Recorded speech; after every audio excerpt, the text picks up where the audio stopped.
If you're new here, take just a second to subscribe and leave a like. It may seem like a tiny gesture, but it helps keep stories like this alive, the quiet, emotional ones that don't rely on loud drama, but stay with you long after they're over. Today's story isn't packed with shocking betrayals or unbelievable twists. There isn't a scandal waiting around the corner or a secret ready to explode. It all begins with something incredibly ordinary, a simple knock on a door. Yet what happened afterward forced me to question everything I believed about love, loyalty, and the silent burden of loneliness.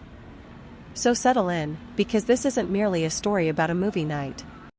It's about how one seemingly insignificant decision can slowly change the direction of an entire life, often without you realizing it until there's no turning back. I never imagined an ordinary evening could carry so much meaning. There were no warning signs. No uneasy feeling in my chest.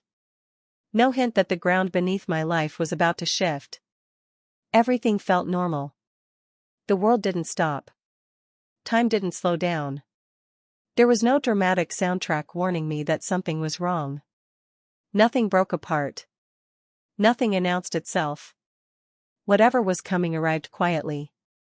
It slipped into my life without force or noise and settled deep inside my heart before I even realized it had found a place there. That night, my husband was away on another business trip, just as he had been countless times before. His career kept him constantly traveling. Airports blended together, hotel rooms all looked the same, and every city became just another stop that never truly felt like home. In the early years of our marriage, I used to beg him not to leave. I would stand by the front door, holding onto his jacket a little longer than necessary, gripping the fabric as though I could somehow keep him from walking away. I'd quietly tell him how much I dreaded the silence that filled the house after he was gone. He would smile, kiss my forehead, and promise, "It won't always be like this. Just a few more trips, just until everything settles down." Eventually, I stopped asking him to stay. Not because the loneliness disappeared, but because pretending I was fine became much easier than admitting how deeply it hurt. That evening felt no different from all the others. I ate dinner alone.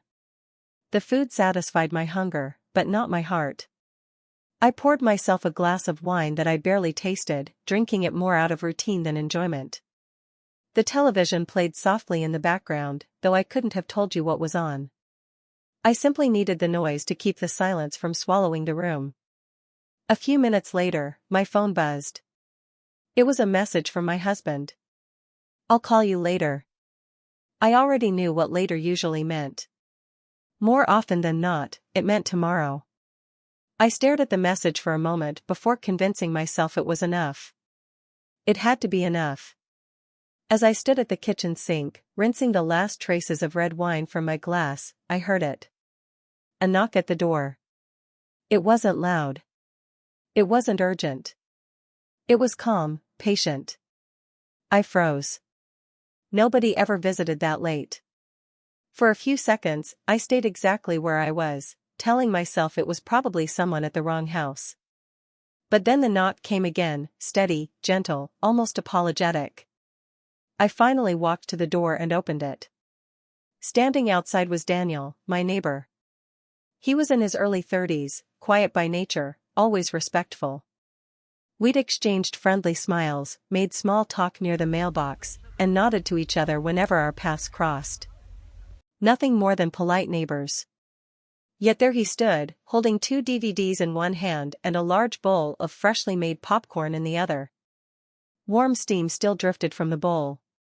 He wore an uncertain smile, the kind that looked ready to disappear if I rejected him. "Movie night?" he asked with a small shrug. I think I made way too much popcorn. I knew exactly what the right response should have been. Smile politely. Thank him. Close the door. That's what a faithful wife was supposed to do. Instead, I hesitated. Loneliness has a strange way of stretching time. It makes hesitation feel harmless and turns poor decisions into something that seems completely innocent. Without saying much, I stepped aside. Daniel walked in naturally. Not as if he owned the place, but with a quiet confidence that somehow unsettled me even more than nervousness would have. He placed the popcorn on the coffee table, set the DVDs beside it, and settled comfortably onto the couch. The rich scent of melted butter filled the room, mixing with the subtle fragrance of his cologne.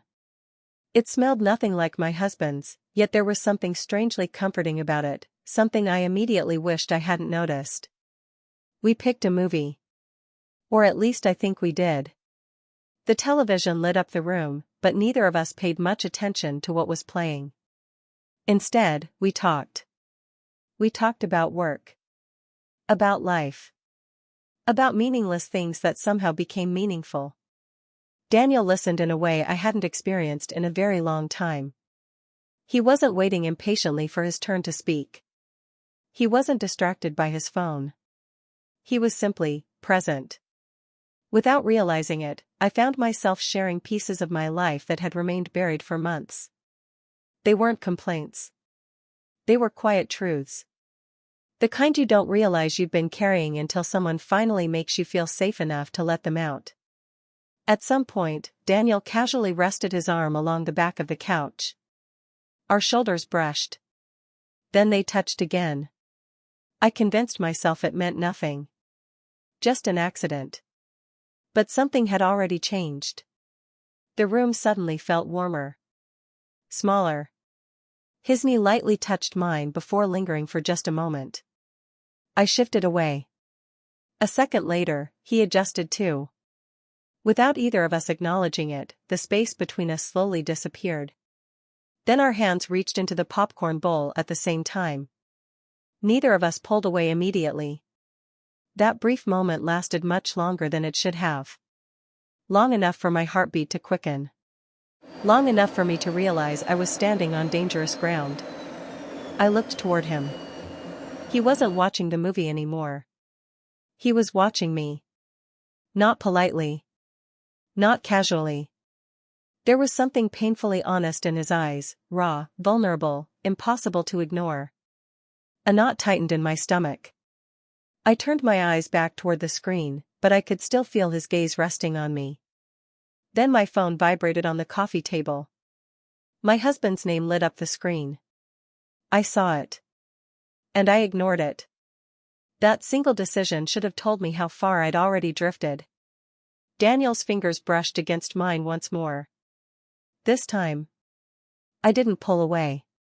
He spoke quietly. "You're awfully quiet." After a brief pause, he asked, "Do you want me to leave?" That was my chance. My last clean way out. One simple word could have ended everything before it truly began. But I said nothing. And in that silence, I discovered something terrifying. Sometimes silence speaks louder than any confession ever could.